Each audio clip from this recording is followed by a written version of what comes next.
जल्दी ही वो snow peak mountain station पर पहुंच गए। स्टेशन की बाउंड्री खड़ी चट्टान की जैसी थी, जो कम से कम 100 मीटर ऊंची थी।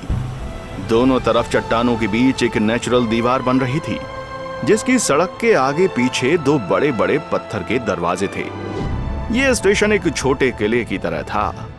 जगजीत सर सबसे पहले बस से उतरे और चारों तरफ देखते हुए उन्होंने सभी स्टूडेंट्स को इशारा किया। ये है माउंटेन स्टेशन।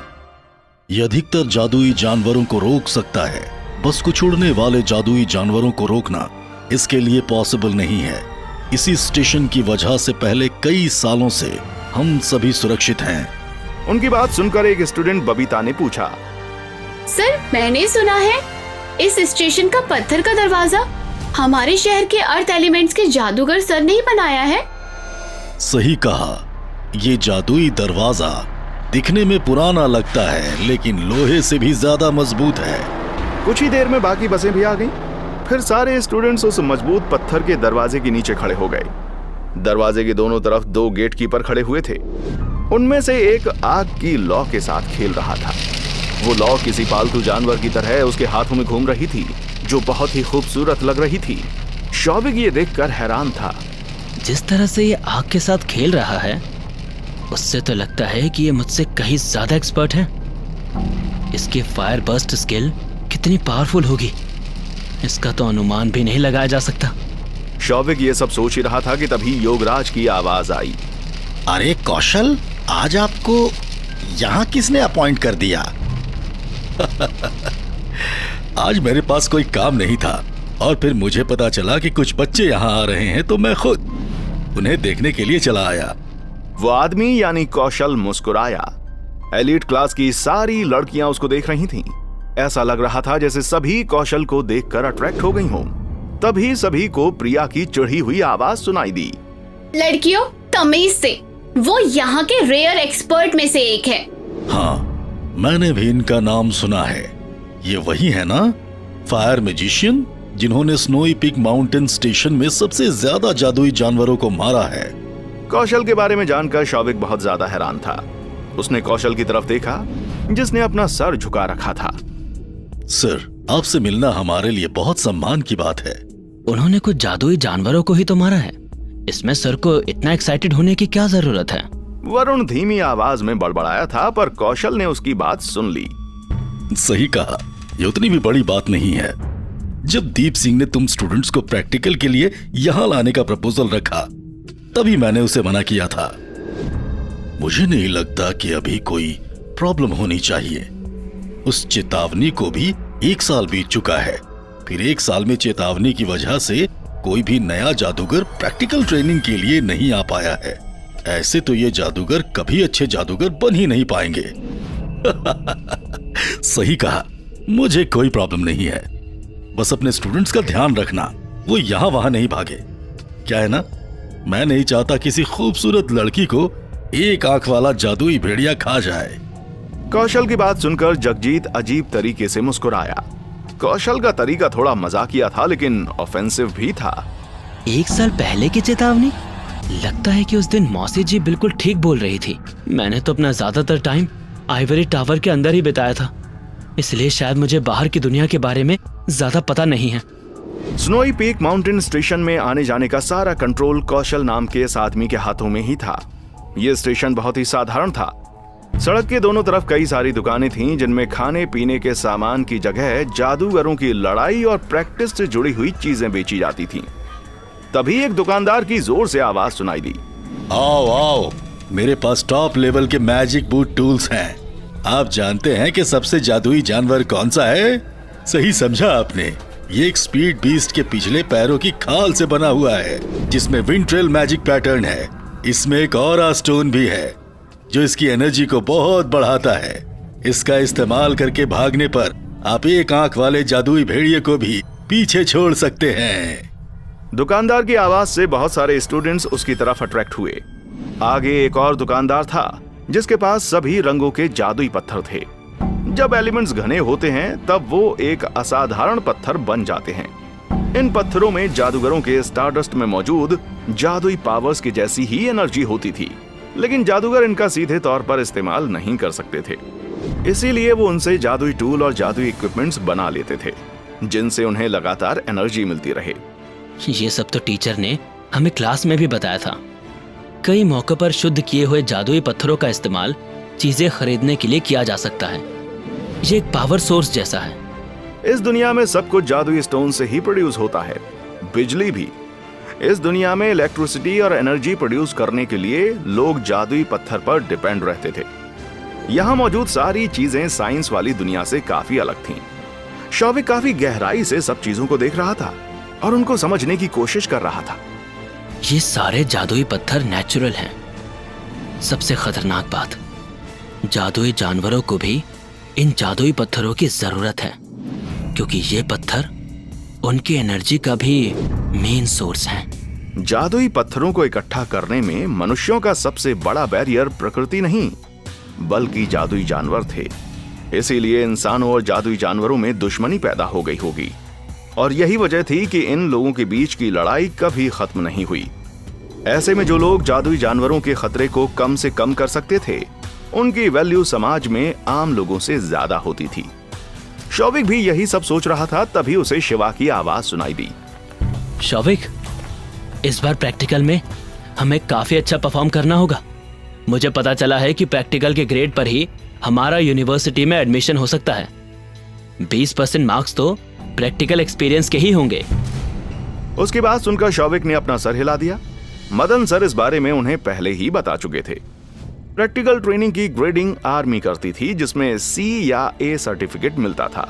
इससे तय होता था कि जादूगर स्टूडेंट टॉप मैजिक यूनिवर्सिटी में जाएंगे या फिर किसी नॉर्मल मैजिक यूनिवर्सिटी में। इंपीरियल इंस्टीट्यूशन में एडमिशन लेने के लिए स्टूडेंट को A ग्रेड हासिल करने की जरूरत थी। शौविक भी चाहता था कि उसे A ग्रेड मिले, ताकि वो इंपीरियल इंस्टीट्यूशन के जैसे किसी बड़े यूनिवर्सिटी में एडमिशन ले सके। तभी वरुण वहां पर पहुंचा। मुझे लगता है कि आर्मी ट्रेनर्स को स्कूल से रिश्वत मिलती है। यहाँ 2-3 महीने बर्बाद करने के बाद वो B या C ग्रेड देंगे, इसलिए चिंता करने की जरूरत ही नहीं है। इतने ग्रेड तो हमको मिलेंगे ही। तभी योगराज की तेज आवाज सुनाई दी। सभी स्टूडेंट्स प्लाजा में इकट्ठे हो जाओ, असेंबली स्टार्ट होगी। योगराज के अनाउंसमेंट के साथ ही सभी स्टूडेंट्स जल्दी से स्नोई पीक माउंटेन स्टेशन के सेंट्रल एरिया के बीच इकट्ठा होने लगे। तब तक स्टेशन में मौजूद बाकी जादूगरों का ध्यान भी स्टूडेंट्स की तरफ चला गया। उनकी आंखों में व्यंग की चमक आ गई। लो, फिर कुछ नए बेवकूफ यहाँ प्रैक्टिकल एक्सपीरियंस के नाम पर लाए गए हैं। हाँ, लेकिन जब ये स्टूडेंट्स यहाँ होते हैं तो स्टेशन काफी लाइवली लगता है। देखते हैं इस बार कौन डर की वजह से अपनी पैंट गीली करेगा। कम से कम 30 तो करेंगे ही। तो फिर बाकी के 70 लोगों को तब तक डराया जाएगा जब तक वो बेहोश ना हो जाए। सारे स्टूडेंट्स को इन लोगों की बातें सुनाई दे रही थीं। आर्मी ट्रेनर इंचार्ज आ गए हैं, प्लीज बी क्वाइट। कुछ ही देर में आर्मी की यूनिफॉर्म पहने हुए बैटल मैच का एक ग्रुप सामने आकर खड़ा हो गया। सारे स्टूडेंट्स को उनकी रेपुटेशन और उनका स्ट्रॉन्ग ऑरा महसूस हो रहा था। इन सभी को लीड करने वाला आदमी कौशल ही था। अगर पिछली बार दरवाजे पर खड़े हुए कौशल और इस वक्त यूनिफॉर्म पहनकर खड़े हुए कौशल को एक साथ देखा जाए तो कोई भी सोचने पर मजबूर हो सकता था। दोनों में जमीन आसमान का अंतर था। हेलो स्टूडेंट्स, मैं आपकी प्रैक्टिकल ट्रेनिंग का इंचार्ज हूँ। आप अपने आप को किस्मत वाला समझें कि मेरे चार्ज लेने के बाद आप पहले ग्रुप हैं जो यहाँ प्रैक्टिकल ट्रेनिंग के लिए आए हैं। सभी स्टूडेंट्स चुप थे। बैटल मैच के पास जादुई जानवरों को मारने के बाद इकट्ठा किया हुआ ऑरा था, जिसकी वजह से सारे स्टूडेंट्स काफी शांत थे और कौशल की बात ध्यान से सुन रहे थे। चिंता मत करो, आप मेरा प्रैक्टिकल ट्रेनिंग का पहला बैच हो और मैं कोशिश करूंगा कि आप सभी को स्पेशल सर्विसेज दी जाएं। आप सभी हमारे शहर के सबसे शानदार युवा जादूगर हो। मुझे पूरा विश्वास है कि आप लोगों के पास ये प्रैक्टिकल सेशन पास करने के लिए ताकत होगी, जिसकी वजह से आपके लिए ये प्रैक्टिकल एक्सपीरियंस बहुत आसान होगा। उसने कहा, पर उसकी बात सुनकर योगराज और प्रिया के माथे पर बल पड़ गए। जब भी कौशल इस तरह से मुस्कुराकर कोई बात कहता था तो वो अच्छा संकेत नहीं होता था। तभी कौशल ने अपनी बात आगे बढ़ाई। मुझे अभी अभी एक काम मिला है जो सबसे आसान है और आप लोग तो 100 स्टूडेंट्स हैं। क्या ख्याल है, आप लोगों में से कोई भी या फिर सभी 100 स्टूडेंट्स इस काम को पूरा कर सकते हैं? जो भी इस काम को पूरा कर लेगा उसे प्रैक्टिकल ग्रेडिंग में A ग्रेड दिया जाएगा। कौशल मुस्कुरा रहा था, पर स्टूडेंट्स टेंशन में आ गए थे। वो सोच रहे थे कि ऐसा क्या काम है जिसे वो करवाना चाहता है। यहाँ तक कि उसे 100 या कोई 1 भी कर सकता था। उन्हें समझ नहीं आ रहा था कि अगर ये काम इतना ज्यादा आसान था तो कौशल उन्हें सीधे A ग्रेड देने की बात क्यों कर रहा था।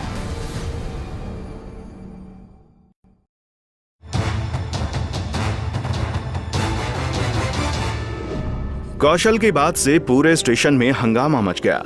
सभी स्टूडेंट्स बहुत ही एक्साइटेड थे। उन्होंने अपने सीनियर से प्रैक्टिकल एक्सपीरियंस के बारे में काफी कुछ सुन रखा था। उन्हें पता चला था कि स्टेशन पर आने के बाद उन्हें वक्त बिताना था और किसी भी ट्रेनर को गुस्सा नहीं दिलाना था ताकि वो पास हो जाएं। और अगर किसी ने अच्छा परफॉर्म किया तो B ग्रेड भी मिल सकता था। पर यहाँ तो A ग्रेड की ही बात हो रही थी। ये काम क्या है? कहीं ये जादूगरों वाला स्पेशल मिशन तो नहीं जो बड़े इनाम की तलाश में किया जाता है? प्लाजा के अंदर मौजूद हंटर्स भी कौशल की बात सुनकर शांत नहीं रह पाए। अब क्या इन बच्चों को स्पेशल मिशन पर भेजा जाएगा? ये तो सरासर बेवकूफी है। हमारे जैसे बड़े और मैच्योर हंटर्स भी इन स्पेशल मिशन में सफल नहीं हो पाते, तो ये इनएक्सपीरियंस स्टूडेंट्स इस मिशन को कैसे पूरा करेंगे? जैसे ही आसपास मौजूद हंटर्स की बातें स्टूडेंट्स के कानों में पड़ी, वो सदमे में आ गए। तब जतिन, जो सबसे आगे खड़ा था, उसने सवाल किया, और अगर हम में से कोई भी इस मिशन को पूरा नहीं कर पाया तो फिर कोई पास नहीं होगा। कौशल का लहजा सपाट था। मीनू, जो क्लास की मॉनिटर थी, उसका भी धीरज खत्म हो गया था। इंचार्ज सर, आप हम सभी को अभी फेल कर सकते हैं, क्योंकि बाद में तो आप हमें फेल ही करने वाले हैं। जगजीत, मदन, तारा और बाकी टीचर्स भी इस वक्त बहुत ही टेंशन में थे। वो समझ नहीं पा रहे थे कि अचानक से कौशल इस तरह की नियमों के विरुद्ध बातें क्यों कर रहा है। क्या ये मिशन सच में ऐसा था जिसे स्टूडेंट पूरा कर सकते थे? ये गलत कैसे है? अगर तुम्हें गलत लगता है तो जाकर अपने स्कूल डायरेक्टर दीप सिंह से बात करो। मुझसे किसी तरह के हायर ग्रेड हासिल करना आसान नहीं होगा। मैंने तो सुना था कि मैजिक स्कूल शहर का सबसे शानदार मैजिक स्कूल है। वो तो प्रैक्टिकल ट्रेनिंग के लिए बेकार बच्चों को तो यहाँ भेजेगा ही नहीं। अगर तुम लोग वक्त बर्बाद करने का सोचकर यहाँ आए हो तो वापस स्कूल जाकर किताबें पढ़ो और आगे से प्रैक्टिकल ट्रेनिंग के नाम पर इस तरह के स्टेशन पर मत आना जहाँ पर कदम कदम पर खतरा छुपा हुआ हो। कौशल की आवाज अचानक से बहुत ही कठोर हो गई थी। कुछ देर पहले तक जो शांत पानी की तरह लग रहा था, अब एक ही पल में शैतान जैसा दिखने लगा था। इंचार्ज सर, आपको जो मिशन दिया गया है वो शायद कुछ ज्यादा ही मुश्किल है। जहाँ तक मैं जानता हूँ, इस तरह के मिशन को सक्सेसफुली पूरा करने के लिए लगभग 5 साल से बाहरी दुनिया के एक्सपीरियंस वाले स्क्वाड्रन की जरूरत होती है। जगजीत सर की आवाज में आत्मविश्वास की कमी साफ झलक रही थी। कौशल ने भी बड़ी विनम्रता से मुस्कुराकर जगजीत को देखा। आपके पास तो 100 लोग हैं और उसके बावजूद आप इस मिशन को पूरा नहीं कर सकते। मतलब आप जैसे टीचर्स ने सिर्फ बेकार लोगों को ही तैयार किया है। आपकी बातें सुनकर लगता है कि ये सारे बच्चे एलीट स्टूडेंट बनने के लायक ही नहीं हैं। ये सुनते ही जगजीत सर का चेहरा काला पड़ गया। कौशल ने अभी अभी एक इम्पॉसिबल मिशन ही स्टूडेंट्स को नहीं दिया था, बल्कि मैजिक स्कूल के सारे टीचर्स की बेइज्जती भी कर दी थी। जो भी स्क्वाड या स्टूडेंट इस मिशन को सक्सेसफुली पूरा करेगा, मैं खुद उसे इनाम दूंगा, और इनाम होगा प्रोटेक्टिव मैजिकल इक्विपमेंट का एक सेट। प्रोटेक्टिव मैजिकल इक्विपमेंट के बारे में सुनकर प्लाजा के बाहर खड़े एक्सपीरियंस्ड हंटर भी एक्साइटेड हो गए। ये बॉस क्या कर रहे हैं? क्या वो सच में प्रोटेक्टिव मैजिकल इक्विपमेंट दे रहे हैं? बॉस, आप ये मिशन पूरा करने का मौका हमें क्यों नहीं देते? हम वादा करते हैं हम इस मिशन को सक्सेसफुली पूरा करेंगे। एक हंटर ने कौशल से रिक्वेस्ट की और तभी एक और बोल पड़ा। बॉस, हमें भी इन स्टूडेंट्स के साथ कंपटीशन करने की परमिशन दीजिए। हमें भी प्रोटेक्टिव मैजिकल इक्विपमेंट चाहिए। प्लाजा के बाहर खड़े सभी हंटर्स चिल्लाने लगे। आखिर मैजिकल इक्विपमेंट था ही ऐसा। ये इक्विपमेंट किसी की सोल से जुड़ा होता था और सिर्फ सोचकर ही इसे एक्टिवेट कर सकते थे।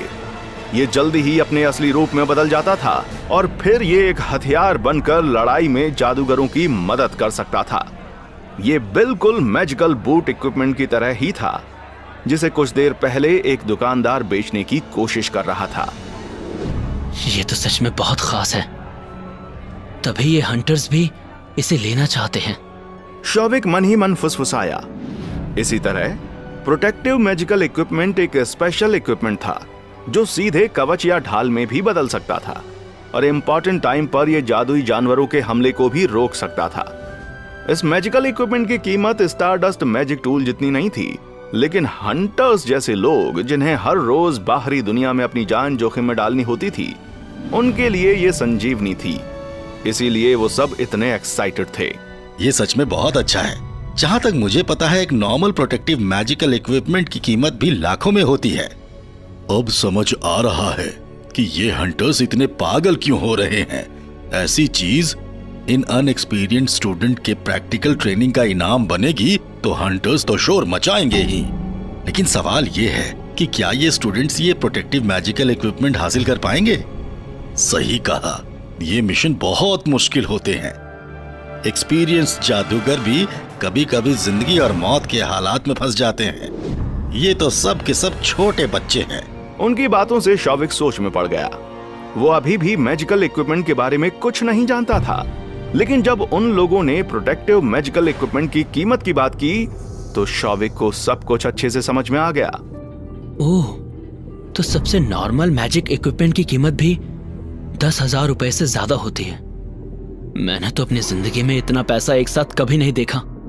इसका मतलब है कि प्रोटेक्टिव मैजिक इक्विपमेंट तो और भी शानदार होगा। 10 दिन बीत चुके थे। घने जंगल के घुमावदार पहाड़ी रास्ते पर मैजिक स्कूल की यूनिफॉर्म पहने हुए स्टूडेंट का एक ग्रुप पहाड़ी चट्टान के पास खड़ा हुआ था। उन्होंने यहाँ आने से पहले बहुत सारी शिकायतें की थीं। वो इससे खुश भी नहीं थे, लेकिन फिर भी उन्हें इस मिशन पर आना ही पड़ा था। और अब तो इस मिशन पर 10 दिन बीत चुके थे। इन 10 दिनों में उन सभी ने बड़ी बड़ी मुश्किलों को पार कर लिया था। वो बड़े बड़े पहाड़ और जंगलों से गुजरे और अनगिनत तकलीफें झेली। मेरा मन तो कर रहा है कि आर्मी ट्रेनिंग इंचार्ज को मन भर के गालियां दूं। उस आदमी ने जानबूझकर हम लोगों को ऐसी खतरनाक जगह पर भेजा है। वरुण जमीन पर बैठ गया और गहरी सांसें लेते हुए बोल रहा था। वो अपने हाथ को पंखे की तरह हिला रहा था। सही कहा, यहाँ आए हुए हमें 10 दिन हो गए हैं, लेकिन हम 30 किलोमीटर भी नहीं चल पाए हैं। हाँ, अगर ये सीधी लाइन होती तो 30 किलोमीटर चलना ज्यादा बड़ी बात नहीं होती, लेकिन हमें पहाड़ियों और घाटियों को पार करना पड़ रहा है और पहाड़ों के चारों तरफ चक्कर लगाना पड़ रहा है। इस तरह से ये दूरी 30 किलोमीटर से भी ज्यादा लंबी हो गई है। शौविक ने अपनी बात रखी। शौविक जिस ग्रुप में था उसमें टोटल 20 लोग थे। ये प्रैक्टिकल मिशन स्टूडेंट्स को पूरा करना था, इसीलिए उनके ग्रुप के साथ एक भी टीचर नहीं था और ना ही कोई आर्मी इंस्ट्रक्टर था। इन लोगों ने स्टूडेंट्स के इस्तेमाल के लिए सिर्फ एक नक्शा दिया था। पिछले कुछ दिनों के मुश्किल सफर के बाद ये सभी लोग आदिवासी जैसे नजर आ रहे थे। तभी क्लास मॉनिटर मीनू ने मैप को अच्छे से देखा। इस नदी की घाटी को पार करने के बाद आर्मी इंस्ट्रक्टर की बताई गई जगह से हम लोग ज्यादा दूर नहीं होंगे। लेकिन हम इस नदी को पार कैसे करेंगे? उड़कर? जानते हो, ये 10 मीटर चौड़ी है। वरुण परेशान हो गया। इस वक्त उन लोगों के सामने एक चट्टान थी और उसके नीचे उफनती हुई भयानक नदी। चट्टानों से टकराकर पानी की गर्जना की आवाज बहुत ही साफ साफ सुनाई दे रही थी। अब हम क्या करेंगे? हम बीच में हार भी तो नहीं मान सकते। अच्छा होगा कि हम घर ही चले जाएं। दूसरे भी ग्रुप्स हैं, हो सकता है कि वो लोग इस मिशन को पूरा कर ले। जब तुम ये मिशन पूरा करने के लायक नहीं हो तो कैसे उम्मीद कर सकते हो कि कोई दूसरा इस मिशन को पूरा कर लेगा? तो फिर तुम ही बताओ कि हम क्या करें। हम में से कोई भी इस चट्टान को पार नहीं कर सकता है। सुजीत ने शिकायत की। तभी जतिन ने अपने पास में बैठी लड़की की तरफ देखा। युविका, तुम तो एयर एलिमेंट जादूगर हो ना, तुम कूदने की कोशिश क्यों नहीं करती? जतिन के कहते ही युविका नाम की इस लड़की का चेहरा पीला पड़ गया। नहीं नहीं, मैं नहीं कूदूंगी। अगर मैं गिर गई तो? अगले ही पल मीनू की आंखें चमक पड़ी। सुनो, हमारे पास रस्सियां हैं और दोनों चट्टानों पर पेड़ है। अगर एक आदमी इस घाटी के चट्टान से कूदकर दूसरी तरफ जाकर रस्सियां बांध दे तो हम आसानी से उस पार जा सकते हैं। युविका, तुम्हें ए ग्रेड नहीं चाहिए क्या? तुम रस्सी पकड़कर कूद सकती हो। अगर कूद नहीं पाई तो हम लोग रस्सी खींचकर तुम्हें बचा लेंगे। ये समझ लेना कि तुम बंजी जंपिंग के लिए आई हो। जतिन ने उसे मनाने की कोशिश की, लेकिन युविका एक कायर लड़की थी। उसने तुरंत ही इनकार कर दिया। तभी एक वाटर एलिमेंट वाली लड़की ने मायूसी से सभी की तरफ देखा।